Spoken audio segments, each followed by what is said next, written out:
Okay, you guys, what is up? The King of Lightning is here today. Yo. Yeah, the King of Lightning is here today. Toriko Sekaiwo. Yeah, Toriko! Chapter 238 review. Yo.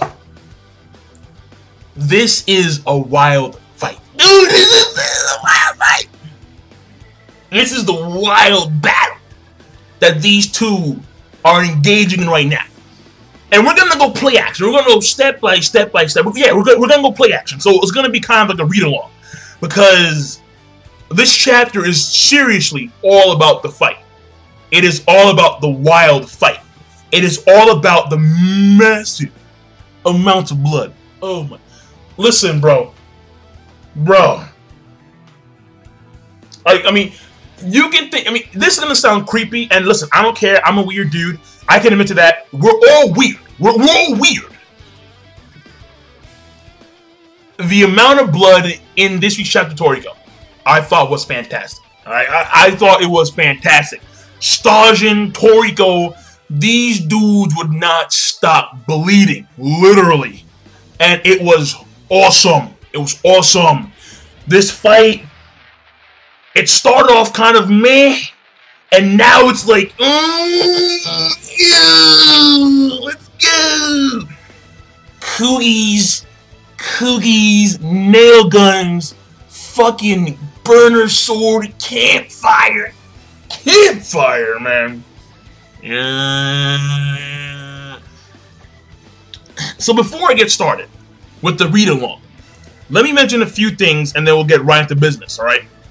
First things off, the way the chapter ended, after Toriko does his 70! What the fuck? 70! Fork Coogie punch! After he lays out Stajin with this attack, Komato has the surprise face. So I think that something may have happened to Toriko, because Toriko, he was spitting up a massive amount of blood because of all the damage that he had taken in the fight. So I think the 70 Ren may have been a huge strain on Toriko's body, especially the 70 Ren Coogie fork punch. Like that's like what the fuck? Like that's holy shit. So that's what I'm thinking. However, we'll see.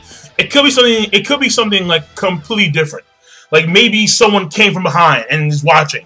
Maybe someone attacked Komatsu and Komatsu got stabbed again, like Take did back in the Shogun Temple arc. He just like that surprise face. I mean, we don't know, but we'll see what happens in next week's chapter Toriko. That's number one. Number two, I really like the way in this fight we're seeing the importance of the impression and the imaging, and how in almost all their big attacks, they're imagining the person's head being literally blown up or like disintegrated, and that image gives strength to the impersonation. To the impression, and that impression gives strength to, it multiplies the attack power tenfold, or how many times over, because in Toriko's case of the ultimate routine that he mastered from Aimaru.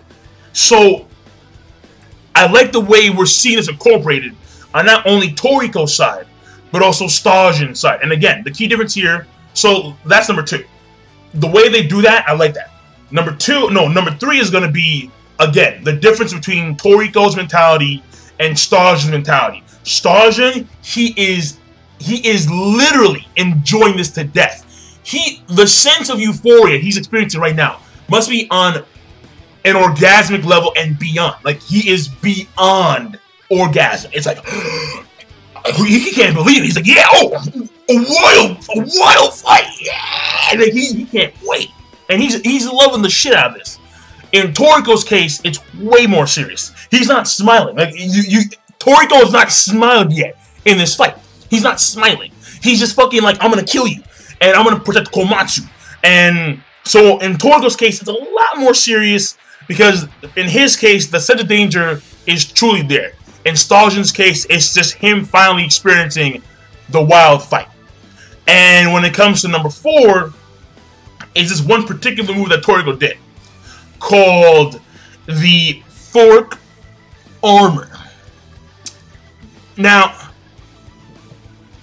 this is the arc where I've seen Toriko utilize the most new moves. At the beginning of the arc, we saw him learning, or like performing his nail gun, which he did on a very, very, very large scale rock. I probably estimate, because I don't remember how big it was exactly, but I probably estimate somewhere around 500 to like 800 meters tall. That's what I'm estimating, but we don't know. Regardless, we see him do that at the beginning of the arc. Then throughout the arc, we've seen him perform dual 50 rens, which means equivalent to 100 ren Kuti punches. And then in this particular fight, he has now performed a series of new techniques. He has forks and knives, which can hone in based on sense and smell. Which, by the way, makes perfect sense. Why? Because if Zebra can do the same thing with his sound and his hearing, if Coco can do the same thing with his poison and his electromagnetic sensing, if Sunny can do the same thing with his hair and his fillers, then why can't Toriko do that with his sense of smell and his attacks? That makes perfect sense to me. So, because hey, Zebra can make his what's it called? It's like his basically it's like an image of himself and its sound, and he does that based on his hearing and then targeting the opponent and then doing a sound wave of an image of himself. So the thing about it is that, yeah, it makes sense to me how Toriko can do that with the forks and knives, because his key thing is smell. Again, Coco, electromagnetic sensing, Sunny, fillers, Zebra, his hearing. So that makes sense to me, complete sense. And then we're seeing Toriko incorporate his Kugis into his forks and knives. That makes perfect sense. That makes perfect sense to me. I mean, in my opinion, about goddamn time. So that's nice as fuck. So we've seen him incorporate a lot of new skills in this one arc, in this particular case, this one fight. But the fork armor, I feel, is a bit of an ass pull. Alright, I'm not gonna lie. I'm like, what? Like, that to me, I'm sitting here, I'm like, it's beastly as shit. Don't get me wrong. Beastly as shit. You know, like fork armor. Yeah. He's ready to go. But I'm like, is that possible? Like, I mean, I understand it's anime manga, but I'm like, this is, I think, is a bit of a stretch to say the least. So I still like it. It's just that I think it's a bit much, the fork armor. But that wasn't the biggest part of the entire chapter. The biggest part was him finally cutting that burner sword in half. And then assaulting Staljian with twin nails. 60 fucking ren knife. 70 ren Kugi fork pump. And again, all the while, just the blood, the blood, it was like pouring down. It was like a continuous fountain of just blood, blood, and it was so awesome. It was so awesome. So this fight, obviously, very good fight, very good fight right now. So let me do a quick little play action, and then I'll give my chapter rating. Because right now, I did my review part right there and there. Because the fight, again, it's a well-paced fight. The fight's still continuing, but I believe it's reached its climax. And just seeing these two duke it out is amazing. I thought that he did it. I thought that he was gonna, you know, straight away. Excuse me. I thought that Mitsutoshi was gonna probably downgrade the fight because of the fact that we saw Stajin in the case where he had appeared to beat Toriko. However, he made up for it by Toriko simply utilizing the ultimate routine. Now, when he learned it exactly was clearly before this arc, but after the 4 Beast arc in that time frame. Because there are time frames, because that's one thing about Toriko that you need to keep in mind. There is a period of time between arcs that passes by. And that's when Mitsutoshi tends to incorporate characters learning new skills a lot. So, the whole entire thing about, like for example, in the past, how Sunny learned Food Honor, well, there was a time frame between the Shokurin Temple arc and the 4 Beast arc. There was a time frame. So, in that time frame, he could have learned it, but he never actually went deep in. Mitsutoshi himself never really dived into that. However, it does quicken the pacing. So it's not like One Piece where sometimes it seems like extraordinarily slow. Because Oda would show you that, but Mitsutoshi's like, no, fuck that shit. Like, we're gonna, like, I'll mention it when it's necessary. And that, to me, I think is actually better. I think it's better, I'll be honest. Because it's like, okay, now it's necessary. We're gonna go back to it real quick, and then we're gonna get right back into the action. We're gonna get right back into the actual important information. And the story progression. So that, to me, I like about Mitsutoshi a lot. So, okay. So, that being said, that's my review. So, before I give the chapter rating, play action. This shit starts off. And again, they're doing the imaging. Toriko imagines Stajin's face getting blow up. And Stajin vice versa. There's a shockwave. They do something there we don't know. Then we continuously see this giant fire tornado. And Komatsu's a few kilometers away, watching. And then what ends up happening is that after Komatsu talks to Union for a little bit, because Union, he is a Arctic creature, so he's not digging heat at all. What ends up happening is that we cut back to Toriko and Stajin. Stajin makes his campfire, but strong flame status campfire. The same attack, just more powerful flames. Toriko counters. Fork armor. He counters fork armor, right? He surrounds himself in a armor of forks. However, understand that Stajin's flames already exceed the burning point, the melting point of iron. So even though the fork armor can take the initial brunt of the attack, it winds up melting away. At that point in time, what ends up happening is that Toriko comes out of his own fork armor after it starts to melt. And he hits Stajin with a twin nail gun. Stajin, again, coughs up blood. Coughs up all of his blood. And then Stajin counters with the burner broil stab. He takes his burner sword and literally, when Toriko goes like this, Stajin, burner broil stab. Yeah, like right underneath him. Like, yeah, where you going? That was hot. That was literally hot. And basically, Toriko takes that, again, spits up all this blood. Toriko counters with a leg 50, no, not 50, just a leg Kugi kick. A leg Kugi kick. Right to the chinny chin motherfucking chin. And Stajin is taking, he flies back. He's like, he gets flying back. And then he actually lands on his feet. And he starts to slide because of the force. And he's laughing because he's enjoying this so much. He's enjoying this wild fight. And then he explains how Toriko, like, you just seem to never run out of moves, do you, buddy? And, oh man, yo, I gotta say this picture.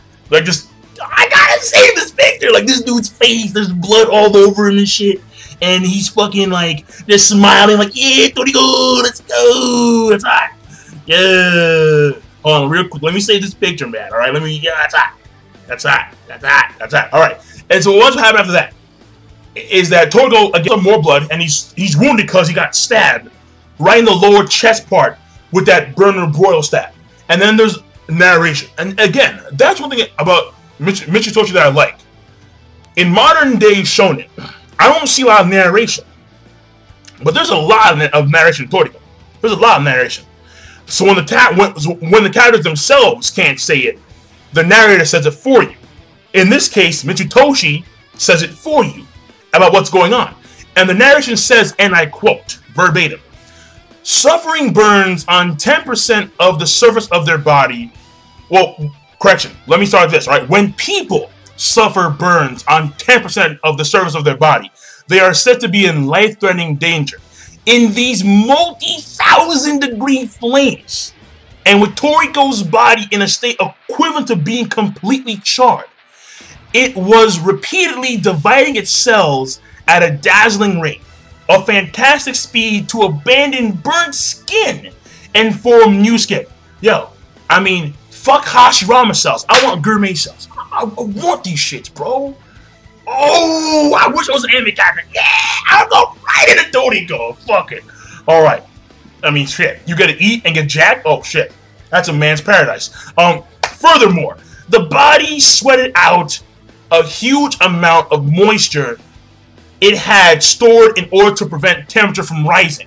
But in exchange, Toriko's body was continuously exhausting enormous amounts of energy. So that's very important because we see that Toriko's body is able to adapt because it's done so ever since, I forgot which arc exactly, but Toriko's body is now being able to adapt much more quickly than it could to harsh environments in the past. In the past, it took him a while. Like, for example, when he went to go find the Melt Stardust, and he had to go in the heavy hole, it took him a while for his body to cope with the heavy gravity. But in this case, in an immediate fight, his body is able to adapt very quickly.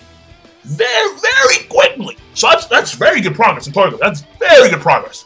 And then we continue. Toriko, he understands that and he says right here, that the ultimate routine uses a lot, quote-unquote, a mammoth amount of calories. And even though before this arc, he stuffed himself full to the point of nearly killing himself, he doesn't know how long he's going to last with the food immersion. However, he can't think about it. And again, they go to the imaging. He imagines Stajin's head being blown up. And Stajin does the same thing to Toriko. Does the same fucking thing, man. And then these guys, oh man, like it's awesome. These guys do a fucking crazy ass cross counter. It's like Toriko's pulling out the Jotaro Platinum, man. Just like, and then we have Stajin just doing all these burner knives, man. And it's a freaking crazy ass cross counter of burner knives and fish. Big ass muscle fists, like on some ultimate muscle shit. Like, yeah, like it's crazy, dude. Yo, I'm fucking sweating now. It's fucking crazy. Fuck it. I love this shit. If you're wondering, yes, I love this shit, man. I love this shit. Crazy ass cross counter. And again, they go back to the imagining. They go back. Toriko imagines himself cutting Stajin's burn knife in half. He prepares for a leg. He prepares for a leg 50 ren knife. At the same time, Stajin prepares for his own attack, which is the Ito Yakikiri. And they do this cross counter between Toriko's leg knife attack and then Stajin's burner sword attack. Toriko wins. The burner sword gets cut in half. Toriko, opportunity. He cuts back. Again, hits him with the twin nail gun, follows up with the 60 ren knife nail gun, and finishes this shit off with a 70 ren fork cookie punch.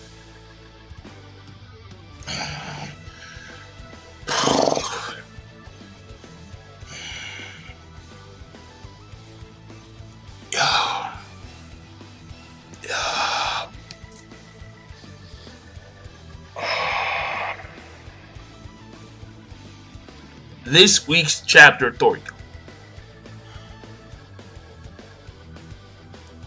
Yo. It gets the highest possible goddamn rate. Listen. I understand that the fork armor is a probable ass pull. I understand that. But the fight itself right now, extremely well paced. Within the course of 17 pages, Mitsutoshi has incorporated a lot in this particular chapter involving this fight between these two guys. This rivalry, which has started ever since the Jewel Meat arc with the Regal Mammoth, has literally just jumped like 5 levels in this one fucking fight. This fight that's been a long time coming between these two dudes. And the pacing right now of this fight is phenomenal. I am sucked in. I am immersed. Literally, I am immersed on some food immersion shit. I am immersed in this chapter. I read this chapter like 5 times over just to take on, just taking all this shit. The blood, just the intensity of the attacks, the skills that they're performing, the utilization of the imaging and the impression and the ultimate routine. Seeing the progression of Toriko's own body, being able to adapt to harsh environments almost like that.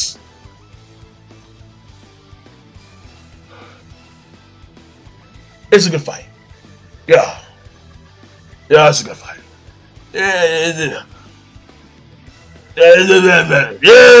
good fight. It's hot. I mean, I could backpedal, and I could give it an awesome because of the possible aspect of the fork armor, and I could give it an awesome, but I'm not going to. I'm gonna stick with yo, because that's how good this chapter is to me.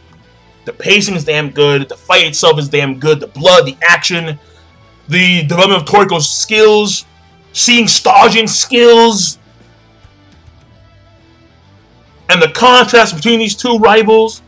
We have the euphoria and then and the sense of fulfillment and joy. On the other side, on the other side, it's serious. It's a life. It's an obvious life and death situation for his friend, for his buddy, for the future. Like, I felt that, man. I felt that shit in this week's chapter Toriko. Shit's, yeah, it's a yo. So I'm done. King of Lightning.